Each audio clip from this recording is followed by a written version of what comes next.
Today's reading begins in 1 Chronicles chapter 4, starting in verse 5. Asher, the father of Tekoa, had 2 wives, Helah and Nara. Nara bore him Ahuzam, Hefer, Temeni, and Ha-Hashtari. These were the sons of Nara. The sons of Helah were Zereth, Izhar, and Ethnan. Hakaz became the father of Anub, Zobedah, and the families of Arhahel, the son of Harum. Jabez was more honorable than his brothers. His mother named him Jabez, saying, "Because I bore him with sorrow." Jabez called on the God of Israel, saying, "Oh, that you would bless me indeed, and enlarge my border. May your hand be with me, and may you keep me from evil, that I may not cause pain." God granted him that which he requested. Chalub, the brother of Shua, became the father of Mehir, who was the father of Eshton. Eshton became the father of Beth Rapha, Paseah, and Tehinnah, the father of Ir-Nahash. These are the men of Rakah. The sons of Kenaz, Othniel and Sariah. The sons of Othniel, Hathath. Meonothai became the father of Ophrah, and Sariah became the father of Joab, the father of Ge-Harashim, for they were craftsmen. The sons of Caleb, the son of Jephunneh, Eru, Elah, and Nam. The son of Elah, Kenaz. The sons of Jehalelel, Ziph, Ziphah, Tiria, and Asarel. The sons of Ezra, Jether, Mered, Epher, and Jalon, and Mered's wife bore Miriam, Shammai, and Ishba, the father of Eshtemoa. His wife, the Jewess, bore Jared, the father of Gedor, Heber, the father of Soko, and Jekuthiel, the father of Zenoah. These are the sons of Bithiah, the daughter of Pharaoh, whom Mered took. The sons of the wife of Hodiah, the sister of Nahum, were the fathers of Keilah the Garmite, and Eshtemoa the Maacathite.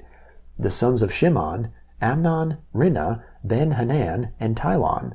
The sons of Ishi, Zoheth, and Ben-Zoheth. The sons of Shelah, the son of Judah, the father of Lekah, Lada, the father of Marishah, and the families of the house of those who worked fine linen, of the house of Ashbea, and Joachim, and the men of Kozabah, and Joash, and Seraph, who had dominion in Moab, and Jashubilehem. These records are ancient. These were the potters, and the inhabitants of Netaim and Gedera. They lived there with the king for his work. The sons of Simeon, Nemuel, Jamin, Jarib, Zerah, Shaul, Shallum his son, Mibsam his son, and Mishma his son. The sons of Mishma, Hamuel his son, Zakur his son, Shimei his son. Shimei had 16 sons and 6 daughters, but his brothers didn't have many children, and all their family didn't multiply like the children of Judah. They lived at Beersheba, Moladah, Hazar-Shual, and Bilhah, at Ezem, at Tolad, at Bethuel, at Hormah, at Ziklag, at Beth Markoboth, Hazar-Susim, at Beth-Beri, and at Shaaraim. These were their cities until David's reign. Their villages were Etam, Ain, Rimmon, Token, and Ashan, 5 cities, and all their villages that were around the same cities, as far as Baal. These were their settlements, and they kept their genealogy. At Meshobab, Jamlech, Joshua the son of Amaziah, Joel, Jehu the son of Joshabiah, the son of Sariah, the son of Asiel, Elionai, Jacobah, Jeshohiah, Asaiah, Adil, Jesemiel, Benaiah, and Zizi the son of Shiphi, the son of Alon, the son of Jediah, the son of Shimri, the son of Shemaiah. These mentioned by name were princes in their families. Their fathers' houses increased greatly. They went to the entrance of Gedor, even to the east side of the valley, to seek pasture for their flocks. They found rich, good pasture, and the land was wide, and quiet, and peaceful, for those who lived there before were descended from Ham. These written by name came in the days of Hezekiah king of Judah, and struck their tents and the Maonim who were found there, and they destroyed them utterly to this day, and lived in their place, because there was pasture there for their flocks. Some of them, even of the sons of Simeon, 500 men, went to Mount Seir, having for their captains Pelatiah, Neariah, Raphiah, and Uzziel, the sons of Ishi. They struck the remnant of the Amalekites who escaped, and have lived there to this day. The sons of Reuben, the firstborn of Israel, For he was the firstborn, but because he defiled his father's couch, his birthright was given to the sons of Joseph, the son of Israel, and the genealogy is not to be listed according to the birthright. For Judah prevailed above his brothers, and from him came the prince, but the birthright was Joseph's. The sons of Reuben, the firstborn of Israel, Hanok, Palu, Hezron, and Carmi. The sons of Joel, Shemaiah his son, Gog his son, Shimei his son, Micah his son, Reiah his son, Baal his son, and Bera his son, whom Tiglath-Pilneser, king of Assyria, carried away captive. He was prince of the Reubenites. His brothers by their families, when the genealogy of their generations was listed, the chief, Jeiel, and Zechariah, and Bela the son of Azaz, the son of Shema, the son of Joel, who lived in Aror, even to Nebo and Baal-Meon, and he lived eastward even to the entrance of the wilderness from the river Euphrates, because their livestock were multiplied in the land of Gilead. In the days of Saul they made war with the Hagrites, who fell by their hand, and they lived in their tents throughout all the land east of Gilead. The sons of Gad lived beside them in the land of Bashan to Salcah, Joel the chief, Shapham the second, Janai and Shaphat in Bashan, their brothers of their fathers' houses, Michael, Meshullam, Sheba, Jorai, Jachan, Zia, and Aber, 7. These were the sons of Abihail, the son of Huri, the son of Jeroah, the son of Gilead, the son of Michael, the son of Jeshishai, the son of Jado, the son of Buz, Ahi, the son of Abdiel, the son of Guni, chief of their fathers' houses. They lived in Gilead and Bashan and in its towns, and in all the pasture lands of Sharon, as far as their borders. All these were listed by genealogies in the days of Jotham, king of Judah, and in the days of Jeroboam, king of Israel. The Book of Acts, chapter 25, starting in verse 1. Festus, therefore, having come into the province, after 3 days went up to Jerusalem from Caesarea. Then the high priest and the principal men of the Jews informed him against Paul, and they begged him, asking a favor against him, that he would summon him to Jerusalem, plotting to kill him on the way. However, Festus answered that Paul should be kept in custody at Caesarea, and that he himself was about to depart shortly.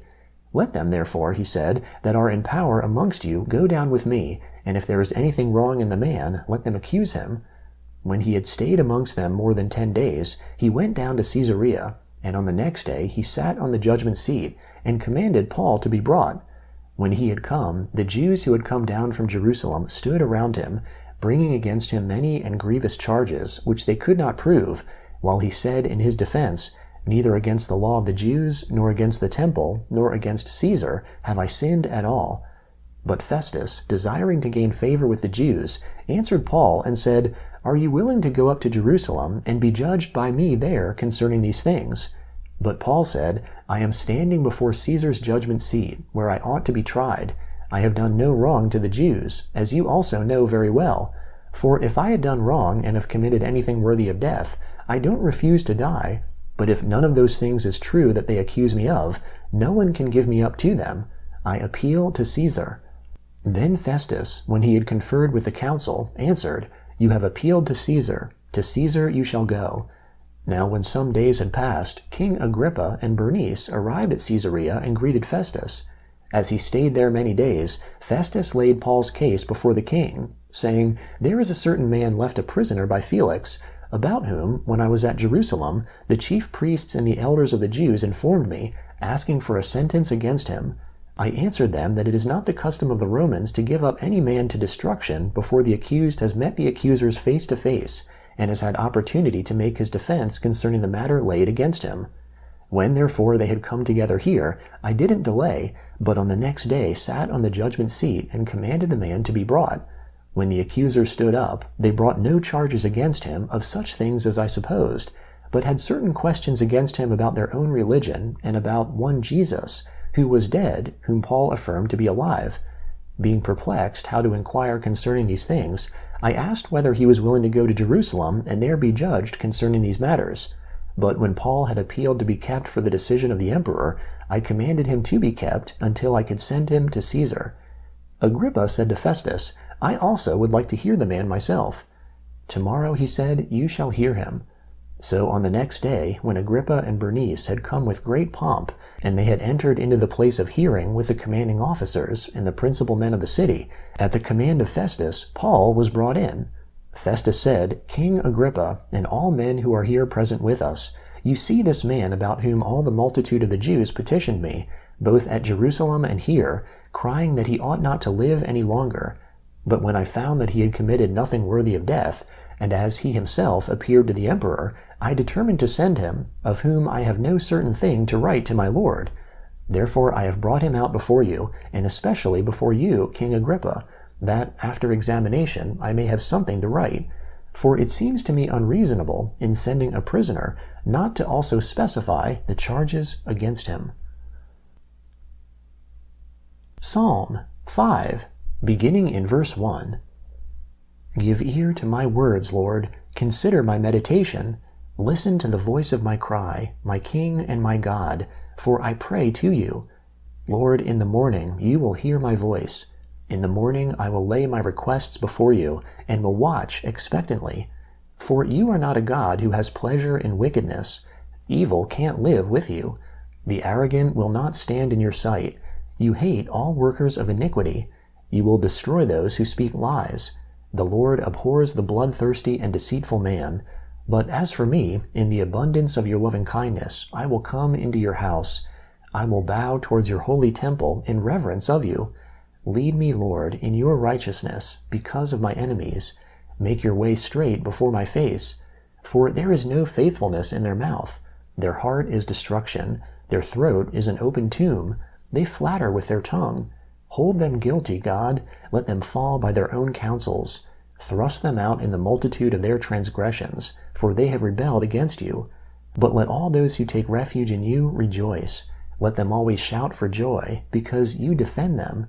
Let them also who love your name be joyful in you, for you will bless the righteous. Lord, you will surround him with favor, as with a shield. Proverbs chapter 18, verse 19.